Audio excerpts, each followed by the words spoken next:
I grew up in a small town in West Virginia. I won't share the name of the college I attended, but it was a small university and a little town about 15 minutes from where I grew up. I was a freshman in 2021, and COVID was still an important factor in my college experience. One of the biggest impacts was on the dorms. Most students didn't stay on campus due to COVID, so they rented apartments nearby. I was poor and didn't have that luxury, so I stayed on campus and drove home for the weekends since I lived so close. Still, I wanted the full college experience in the dorms. On my first day, I met my roommate. We chatted a little over text because the school had given her my phone number so we could get to know each other, which I thought was a little strange. She messaged me first and seemed nice. Meeting her in person, she was still nice but didn't say much. She carried a privileged attitude. One time while talking, she said, "Everyone has their own rooms due to a lack of students. I did last semester, and now until you joined." I was a little taken aback and didn't know what to say, so I just changed the topic and continued the conversation. I told her I lived nearby and that I'd leave for the weekend on Friday and be back on Monday morning at 6. She didn't say much during the weekdays. She mostly stayed with her boyfriend in his dorm room. Now for the creepy part. The first Friday, I packed my bag for the weekend and left. I came back Monday morning at 6 just like I said I would. I didn't have class until 10, so I went back to sleep. I had a thick memory foam mattress, and after lying down for about 10 minutes, I felt the edge of the bed indent. I didn't move. I waited a minute, barely processing what was happening because I was so tired. Then, the mattress went back up. That's when it hit me. Someone had leaned on my bed. I turned around and saw her facing the wall, presumably sleeping, so I went back to sleep. The next weekend, I left again and returned at the same time. Again, I wanted more sleep. Moments after lying down, I felt the mattress indent again. But this time, it wasn't just the edge. The whole side sagged and someone was sitting next to me. I didn't move. I lay there frozen, and then I heard them get up. My bed was very high. In fact, I needed a step stool to climb onto it, and I heard them jump off. I held my breath, then looked over. She was again lying on her bed facing the wall. I didn't know what to think. Was I hallucinating from the lack of sleep? Was it sleep paralysis? It couldn't be. I could still move. Could someone have gotten into my room? Impossible. We were the only ones with keys. I decided I must be extremely tired and just imagining things, so I went back to sleep. When Monday came around, I was really nervous. I walked in and saw her lying down, facing my bed. She was asleep, so I climbed into bed and tried to sleep as well. 5 minutes later, I felt my bed indent again. I squeezed my eyes shut, felt someone sit next to me, and braced myself to turn around. Then I felt a hand on the back of my neck. My heart sank. I thought I was going to pass out. I didn't move a muscle. They didn't squeeze. They just held my neck. I felt like hours later, I felt them finally get off my bed. I still didn't move.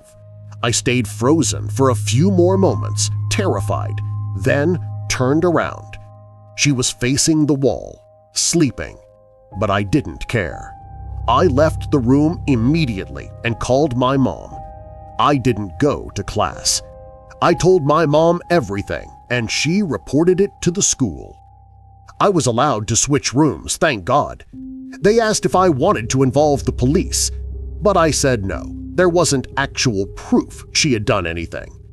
I just asked them not to give her another roommate. After unpacking my new room, I remembered a few things. She had once told me that she had a previous roommate who didn't stay long, but she never said why. I also remembered one day she opened a locked drawer containing about 10 bottles of prescription medicine.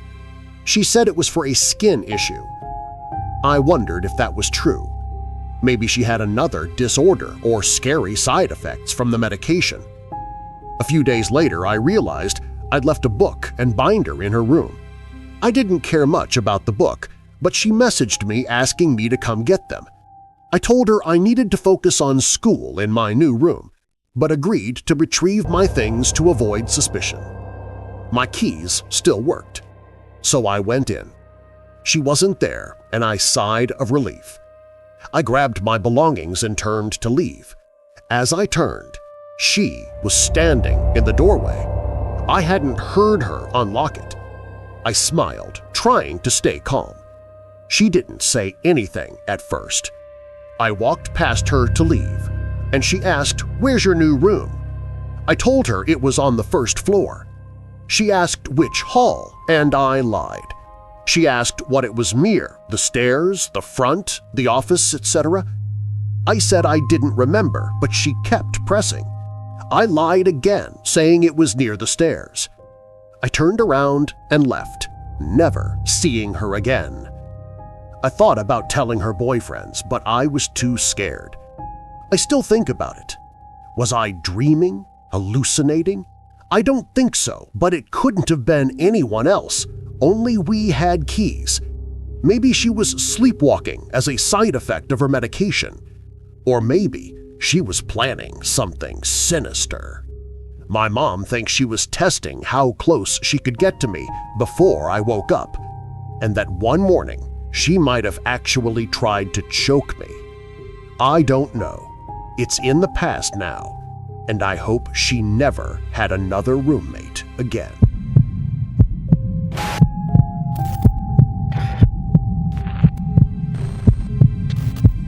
This incident occurred during my time at university. I attended the University of Huddersfield from 2021 to 2023. It's not exactly known for its nightlife, so a lot of students end up spending late nights on campus, especially in the library or the academic buildings that stay open 24/7. I've never been the type to stay out late myself, but this happened during my last year when I had no choice. I was taking an advanced statistics class, and our professor was notorious for loading us with massive assignments. The due date for one of the biggest projects was approaching, and I hadn't made as much progress as I should have. My laptop had been giving me issues, so I decided to use the computers in the business building. The business building is a little isolated from the rest of campus. It's 3 stories tall, kind of old, and it always had this weird, sterile silence to it, especially at night. But the computer lab on the second floor was usually pretty empty after 9 p.m., so I figured it'd be the best place to focus. That night, I got there around 10. The campus was already dead quiet, and when I stepped inside, I noticed right away how much colder it felt than outside. I swiped my student ID, heard the beep, and the door unlocked. The whole place had an overwhelming odor of cleaning chemicals, which meant that I wouldn't bump into any of the cleaning staff, as they had already done their rounds in this building. I went straight to the computer lab, booted up one of the computers, and started working. For a while, it wasn't bad. The hum of the computer and the tapping of my keyboard filled the silence. I kept glancing at the clock in the corner of the screen, reminding myself that I'd leave before 1 a.m. But around 11:30, something weird happened. I was scrolling through some data, and I heard the sound of a door slamming shut somewhere down the hallway. Not the front entrance. It came from further inside the building. At first, I brushed it off. Oh, maybe it was just the air system or the janitor. Then I remembered that janitors had already come through, and by now, they'd be long gone. I tried to ignore it and kept working. But then came footsteps. Slow, heavy footsteps, echoing from the hallway outside the lab. They weren't rushed, and they weren't faint. Whoever it was, they were walking like they wanted to be heard. I froze in my chair staring at the computer screen, hoping they'd just pass by. But instead, the steps stopped, right outside the lab door. I could see through the little window in the door if I leaned back, but I couldn't bring myself to look. I just sat there, holding my breath. After maybe 10 seconds, I heard the door handle being rattled. It wasn't like someone casually testing it. It was someone deliberately trying to scare me, like whoever it was wanted to open it but couldn't. My heart started pounding. The lab doors locked automatically after a certain time, so I knew they shouldn't be able to just walk in. But the way they kept rattling the handle made me feel sick. After maybe 30 seconds of this, the sound stopped. The footsteps started again, slowly moving down the hall until they faded away. I sat there in silence, debating whether I should just pack up and leave. But my project was due the next morning, and a part of me thought that maybe it was just another student messing around. I tried convincing myself of that and went back to typing. But not even 10 minutes later, I heard it again. Footsteps. Only this time they weren't coming from the hallway. They were above me. The ceiling in that building has those thin panels, and you can sometimes hear the pipes when the heat kicks on. But this wasn't pipes. This was the distinct sound of someone crawling or dragging themselves directly above the tiles. I stared up, terrified as to what I would see. I could see one of the tiles shift, just enough to know that weight was pressing down on it. Then came the slow creak, like someone carefully lowering themselves, trying not to be heard. I had enough at this point. I yanked out my flash drive, shoved my notebook into my backpack, and sprinted towards the door. The second I stepped into the hallway, it was like I had walked into a different world. The hall was dimly lit by those buzzing fluorescent lights, and all I could hear was the sound of my sneakers squeaking against the tiles. I walked fast, trying not to outright run. I got to the stairwell, shoved the door open, and started down. That's when I made the mistake of looking up. On the landing above me, just one floor up, there was a man. He wasn't a student, wasn't a professor. He looked out of place, like his clothes were baggy and torn, his face half-shadowed, and I could see his mouth was hanging open, like he was grinning really wide. He didn't move, he just stood there, staring at me. I bolted. I flew down the stairs so fast I almost tripped. I slammed through the first floor door and I sprinted for the front entrance. My ID card barely registered fast enough to unlock it, but once it clicked, I shoved it open and ran across campus without looking back. I didn't stop until I was inside my dorm, with my door locked behind me and my back pressed against the door as I tried to catch my breath. The next morning, I went back, only because I had to turn in the projects. When I walked into the business building during daylight, it felt like a completely different place. But I noticed something that made my stomach drop. I saw one of the ceiling tiles was missing. The one directly above from where I had been working, along with the one from the corner, which is the tile I saw moving. It was as though someone had been watching me work, then proceeded to rattle the door handle to deliberately mess with me. And when they found the door to be locked, they proceeded to climb back up into the ceiling and enter from there. I dread to think what his intention was if he entered the lab before I ran. I think it's safe to say I'm going to buy a new laptop, and in the future, complete my assignments from the comfort of my own dorm.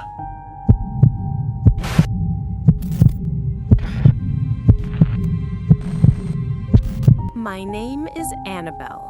I'm 20 years old from the UK, and this happened to me in high school, which is what we call college here in the UK. This was when I was 16. I'm about to tell you about the scariest day of my life. Sounds dramatic, I know, but you'll see why. So, for context, my school had these lanyards with ID cards on them, and although anyone can walk into the building, you can only go beyond the foyer if you scan one of these IDs on a screen, which opens the door into the school. The IDs have your face and name on them, but a lot of kids flip them around so you can't see their picture. You also need this to open up pretty much every door in the school, other than for classrooms. Also, this was a fairly newly built school, and it was really small, but looked bigger because the building was pretty large. A third of the building was a special school for kids with learning disabilities. Another third of it was a nursery, and the last third of it was the actual high school. I had just started at this high school, and I vividly remember everyone being told on the first day to make sure not to let anyone in the school that we didn't know. The day that this incident happened, it was the second week of school, but this was actually only my second full day there, as I'd been feeling sick all week. I had geography class all day, and it was about halfway through the day when this takes place, about 20 minutes after lunch period. I remember drinking a heckload of juice that I got from the cafeteria at lunch because I had to finish it all before lunch period ended, since we're not allowed drinks out in class, and I had nowhere to put it without it spilling over. So 20 minutes later, and yeah, I really needed to use the bathroom. I asked my teacher if I could go quickly, and we're not usually allowed to go to the bathroom during class anyway, so he was pretty annoyed about this, since we only just had break. But he could see I really needed to go, so he reluctantly agreed. This is significant because at this point, nobody would really be walking around the school. I never even really saw teachers walking around often during class hours. I left the class and let myself through a set of double doors into the cafeteria. And keep in mind, there was nobody in there at this point. I carried on walking into another large room with a second set of classrooms, used the bathroom, and let myself back into the cafeteria again to head back to my classroom. When I let myself back through the doors to the cafeteria, though, there was a man sitting at one of the tables. It wasn't weird for someone to be in there. Like I said, people aren't usually walking around during class hours, but they still do. I mean, I was at that time. I didn't know who it was that was sitting there. He was too old to be a student, so I assumed it was either a teacher or a parent, and I just continued walking. But then he said, "Hey," and I let out a squeal because I'm quite a nervous, jumpy person anyway, and I wasn't expecting him to speak to me. I was pretty embarrassed, but he laughed and said, "Sorry, didn't mean to scare you." This is when I realized he actually had a lanyard on, so at this point, I was assuming he was a teacher. What I realized, though, when I look back on this, is that even though he had his lanyard on with the ID part was flipped over so that the side with your face and name on it was facing the back side of the card holder that's attached to the lanyard. Like I said earlier, kids would do that all the time at this school. The scanner would still work, so it wasn't a big deal, but definitely weird for a teacher to do. I didn't really pay attention to this detail at the time, though. I need some help getting some work things out of my car. Do you mind coming out with me for just a sec? He asked me. I didn't hesitate to reply with, "Yeah, of course." Because again, I just assumed this was a teacher. He walked out of the cafeteria in silence and into the foyer, and then out of the building. And I kind of noticed he seemed a bit nervous. Like, teachers usually make small talk with you when you're walking somewhere with them, and he was saying nothing.